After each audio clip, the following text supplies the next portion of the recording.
Hello friends, welcome back to my channel Basic Linguistics. Today we are discussing about Krashen's second language acquisition theory की एक series हमने start करी है जिसमें हमने बिहेवियरिज्म, मेंटलिज्म और कॉग्निटिव थ्योरी के बारे में बात कर लिया है ऑलरेडी। अभी हम बात करेंगे क्रेसेंस ने जो 5 उन्होंने हाइपोथेसिस दी है उसके बारे में। तो फर्स्ट ऑफ ऑल हम पढ़ेंगे आज the acquisition learning distinction. Okay, so Krashen's ने ये मॉडल दिया था और ये हाइपोथेसिस 1982 में इन्होंने दिया था। ठीक है, तो ये डेट भी हम साथ साथ याद रखेंगे। जो 1982 द एक्विजिशन लर्निंग डिस्टिंक्शन जो थ्योरी है या हाइपोथेसिस है ये 1982 में इन्होंने दिया था। सो फर्स्ट ऑफ ऑल जान लेंगे Krashen's second language acquisition theory के बारे में। Krashen's second language acquisition theory includes 5 hypotheses about second language acquisition: the acquisition learning distinction, the natural order hypothesis, the monitor hypothesis, the input hypothesis, and the affective filter hypothesis। ठीक है, तो first of all हमको ये ध्यान में रखना है कि जब हम और सारे थ्योरीज़ की बात किए थे हमने कहीं ना कहीं एक जितने तरीके से हम लैंग्वेज को सीख सकते थे या एक्वायर कर सकते थे उसके बारे में बात किया था। तो अभी जो क्रेसेंस हैं इन्होंने सेकंड लैंग्वेज एक्विजिशन थ्योरी के बारे में ये बात किया है कि जब कोई फर्स्ट लैंग्वेज को या नेटिव लैंग्वेज जो हमारा होता है वो हम एक्वायर करते हैं और जब हम थोड़े बड़े हो जाते हैं उसके बाद जो लैंग्वेज को हम दूसरी लैंग्वेज को बोलते हैं वो हम सीखते हैं, वो लर्निंग होती है। तो फर्स्ट जो लैंग्वेज होता है वो एक्वायर करते हैं और जो सेकंड लैंग्वेज होता है वो लर्निंग प्रोसेस होती है। तो इसी के बारे में उन्होंने बताया है और क्रेसेंस ने इसके लिए 5 हाइपोथेसिस दी हैं। फर्स्ट हाइपोथेसिस है उसमें से द एक्विजिशन लर्निंग डिस्टिंक्शन। ठीक है, एक्विजिशन लर्निंग डिस्टिंक्शन, इसमें क्या है, एक्वायर जिसमें करते हैं उसके बारे में वो, और लर्निंग अलग है और एक्वायर अलग है, वो दोनों अलग कैसे हैं इसके बारे में उन्होंने अच्छे से बताया है। तो आज के वीडियो में हम इसी के बारे में ही बात करेंगे, यही हाइपोथेसिस को लेकर चलेंगे। नेक्स्ट हाइपोथेसिस मैं नेक्स्ट वीडियो में बताऊंगी और क्योंकि एक साथ बताने में थोड़ा बड़ा हो जाएगा तो इसको समझने के लिए हम अलग वीडियो देख लेंगे। सो फर्स्ट ऑफ ऑल हम इसी के बारे में बात करेंगे। सेकंड इसमें हम अभी देख लेंगे सेकंड क्या थी उनकी हाइपोथेसिस। सेकंड हाइपोथेसिस है the natural order hypothesis. Third है the monitor hypothesis and fourth है the input hypothesis and fifth है द अफेक्टिव फिल्टर हाइपोथेसिस। तो वन बाय वन इनको हम देख लेंगे। तो फर्स्ट आज हम पढ़ेंगे आपका द एक्विजिशन लर्निंग डिस्टिंक्शन। ठीक है, अगर आप थोड़ा सा फोकस करते हैं इस टॉपिक पे तो हमें समझ में ही आ जाता है, क्योंकि एक्विजिशन और लर्निंग हम जब नाम ही लेते हैं तो एक्विजिशन में हम कौन सा वर्ड पाते हैं, एक्वायर करना। ठीक है, लर्निंग मतलब हम जब कुछ चीज़ें सीखते हैं तो हम टॉपिक को देखकर ही समझ सकते हैं। एक्विजिशन मतलब एक्वायर करना, लर्निंग मतलब सीखना। ठीक है, तो अब अभी थोड़ा सा इसको पढ़ लेंगे उसके बाद हम समझेंगे। This hypothesis considers acquisition and learning as 2 distinct ways of developing competence in the second language, contrary to the commonly held view that children acquire a language while adults can only learn a language। ठीक है, सो इस hypothesis में उन्होंने ये बताया है कि जो एक्विजिशन होता है और लर्निंग है ये दोनों ही एक अलग अलग तरीके हैं। ठीक है, उसको डिस्टिंक्शन उनके बीच में हम कर सकते हैं। डिस्टिंक्ट वेज हैं आप कॉम्पिटेंस को डेवलप करने के लिए, हमारी बुद्धिमत्ता जो क्षमता होती है उसको डेवलप करने के लिए ये दोनों अलग अलग वेज हैं। कॉन्ट्ररी हम कह सकते हैं ये चीज़ कि जो चिल्ड्रन होते हैं, जो बच्चे होते हैं वो लैंग्वेज को एक्वायर करते हैं, वहीं जो एडल्ट्स होते हैं वो क्या कहते हैं, लैंग्वेजेस को सीखते हैं, लर्न अ लैंग्वेज। ठीक है, language acquisition is a subconscious process. This is very important and you have to remember this, क्योंकि जब लैंग्वेज एक्विजिशन की बात करते हैं तो एक्विजिशन क्या होता है, एक सबकॉन्शियस प्रोसेस होता है। सबकॉन्शियस का मतलब होता है कि आप उस चीज़ के बारे में ज़्यादा अवेयर नहीं होते हो, ठीक है, अवेयर नहीं होते हो, वो चीज़ें आपके साथ होती जाती हैं, वो चीज़ें आप करते जाते हो, एक्वायर कर लेते हो लैंग्वेजेस को, बट आप उसके बारे में ज़्यादा कुछ अवेयर नहीं रहते हो, ना उसके ग्रामेटिकल मिस्टेक्स के बारे में कुछ अवेयरनेस रहती है, और ना ही आप उसके जितने भी ग्रामेटिकल रूल्स होते हैं उनके बारे में आप जानते हो। तो एक तरह से जो एक्विजिशन प्रोसेस होती है, जब बच्चा छोटा होता है, ठीक है, उसको जब लैंग्वेज सीखते हैं, जो उसकी नेटिव लैंग्वेज रहती है, उसको सीखने में वो ज़्यादा चीज़ों को अवेयर नहीं रहता है चीज़ों को लेकर, and though not identical to the way children develop their first language, the result of language acquisition is also subconscious। ठीक है, तो कहना चाहिए कि जब वो लैंग्वेज सीख भी जाता है तब भी वो जो पूरी उनका रिजल्ट रहता है एक्विजिशन का, वो पूरा सबकॉन्शियस ही रहता है, क्योंकि वो जो चीज़ें उसके साथ होती हैं उस चीज़ को वो सीख के और उसको एक्वायर करता जाता है, और लास्ट में वो लैंग्वेज को भी यूज़ करने लग जाएगा। तो एक तरीके से जो उसके एक्वायर करने की जो पूरी प्रोसेस में ही वो सबकॉन्शियस प्रोसेस होती है। एंड क्रेशन एक्सप्लेन्स दिस, ठीक है, अब इसको समझना क्रेशंस ने कैसे एक्सप्लेन किया था। We are generally not consciously aware of the rules of the languages we have acquired, ठीक है, क्रेशंस ने ऐसे एक्सप्लेन किया था कि हमें नहीं पता होता है, हम कोई भी लैंग्वेजेस के रूल से अवेयर नहीं रहते हैं और हम चीज़ों को एक्वायर कर लेते हैं। जब हम नेटिव लैंग्वेज सीखते हैं, जब बच्चा छोटा होता है, उस टाइम पे जो लैंग्वेज उसको जो वो सुनता है, जो चीज़ें वो अपने आसपास चीज़ें देखता है, सुनता है लैंग्वेजेस को, तो जब वो लैंग्वेजेस को बोलता है उस टाइम पे उसको रूल्स के बारे में नहीं पता होता, वो ग्रामेटिकल रूल नहीं देखता है नेटिव लैंग्वेज में कि ग्रामेटिकल रूल मैं सही बोल रहा हूँ या नहीं। सो वो ग्रामेटिकल रूल्स को लेकर अनअवेयर रहता है, तो अवेयरनेस जो होती है वो नहीं होती है, और ऐसे करके वो पूरी लैंग्वेज को भी सीख जाता है। तो कहना चाहिए कि उस टाइम पे कॉन्शियस नहीं रहते हैं, अवेयर नहीं रहते हैं किसी भी ग्रामेटिकल रूल को लेकर, इसलिए इसको हम सबकॉन्शियस कहते हैं, ठीक है, और हम एक्वायर कर लेते हैं language. Instead we have a feel, ठीक है, इसमें हम ध्यान देना, we have a feel for correctness, हम सही हैं करके हमको एक फीलिंग आती है जब हम नेटिव लैंग्वेज सीख जाते हैं, राइट, जब मीन्स एक्वायर कर लेते हैं, सॉरी, सो एक्वायर जब कर लेते हैं तो एक तरीके से जब कोई सामने से हमें बोलता है ना कोई चीज़, अगर हमें उसको सुन के एक फील आता है दैट इट इज़ राइट और रॉन्ग, ठीक है, तो वो चीज़ें हैं।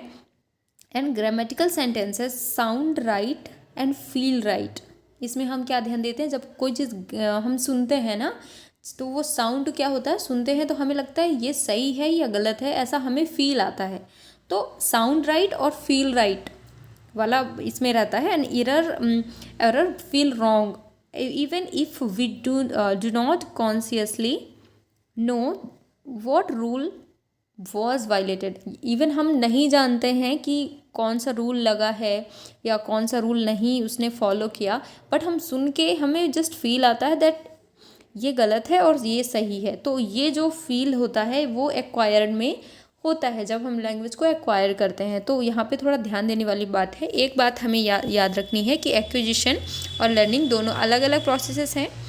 एक्विजिशन के अंतर्गत हमें ये चीज़ ध्यान रखना होता है कि जब बच्चा छोटा होता है, जब बच्चा होता है कोई और वो जब लैंग्वेजेस को सीखता है, वो सबकॉन्शियस प्रोसेस होती है, साथ ही उसको ग्रामेटिकल रूल के बारे में वो बिल्कुल भी अवेयर नहीं रहता है।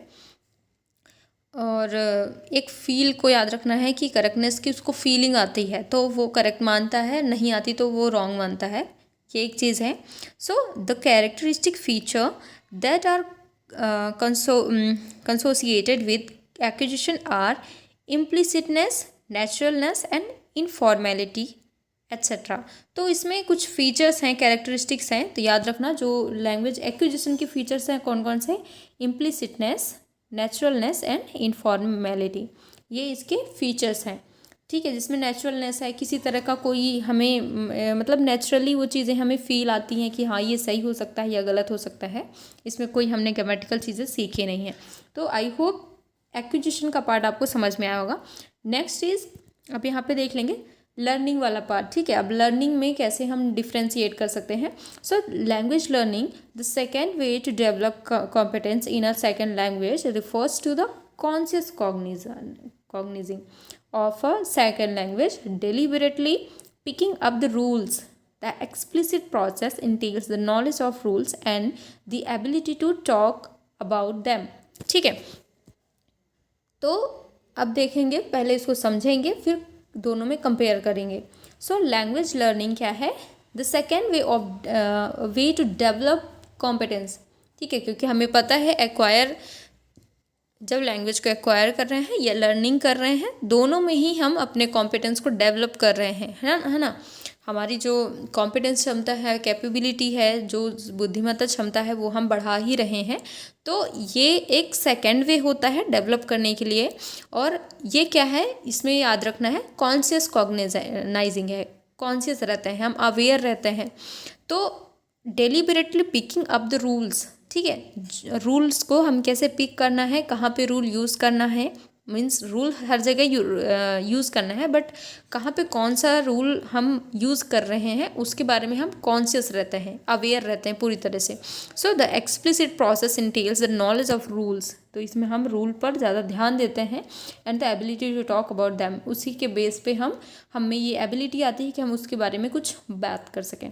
फॉर एग्ज़ाम्पल, आपका कोई भी आप नेटिव लैंग्वेज ले लो, वो नेटिव लैंग्वेज को किसी ने सिर्फ बोल के, सुन के और उसको फिर यूज़ करके हमने सीख लिया है, हमने कहीं पे भी उसके बारे में किताबों में उसके रूल्स के बारे में नहीं पढ़ा, बट हमें पता चल जाता है कि हम कहाँ पे सही बोल रहे हैं, कहाँ पे गलत। तो याद रखना है कि वो जो छोटे में हमने सीखा वो सारी चीज़ें, वो हमारा एक्वायर्ड थिंग्स था।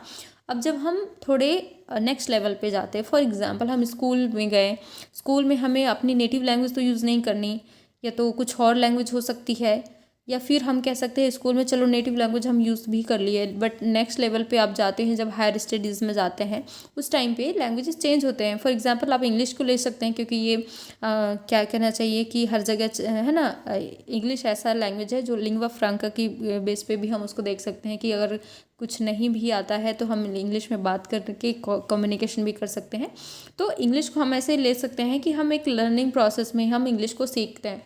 तो हम उसके, जब इंग्लिश हमें नहीं आ रही होती, एक्वायर हमने दूसरी लैंग्वेज करी है, देन जब हम अडल्ट होते हैं, जब हम लर्न करते हैं, तो लर्न करने के टाइम पे हम इंग्लिश जब बोलते हैं ना, जब हम पहले उसके बारे में हम पूरा उसके रूल्स को पढ़ेंगे, रूल्स के बेस पे हम हर चीज़ें अपने माइंड को सेटअप करते हैं कि हाँ, हमें अगर इंग्लिश का ये वर्ड बोलना है या ये सेंटेंस बोलना है तो हम उसमें क्या चीज़ें, कौन सा रूल अप्लाई करें, और कैसे हमें पता चले कि हम सही रूल अप्लाई कर रहे हैं, नहीं अप्लाई कर रहे हैं। तो वो सारे रूल्स के बेस पर हम अपना सेंटेंस बनाते हैं और बोलते हैं, और धीरे धीरे हम वो चीज़ें बोलते बोलते फिर हमें बहुत अच्छे से फ्लुएंटली हम उस चीज़ को बोल पाते हैं।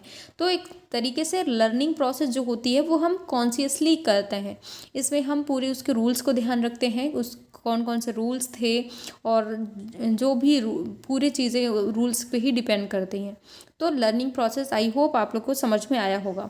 So the acquisition learning hypothesis claims that the ability to acquire a language does not disappear at puberty. However, he overtly states that this does not mean that adults will always be able to attain native like level in second language. This is again dependent on many other factors.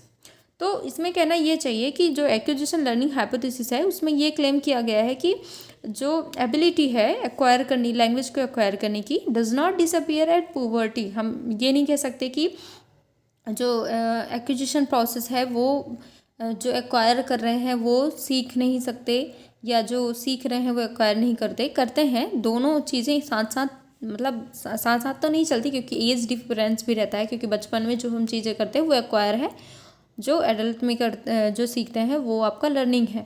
तो कहना चाहिए कि हम ये नहीं कह सकते कि always be able to attain native language like second language.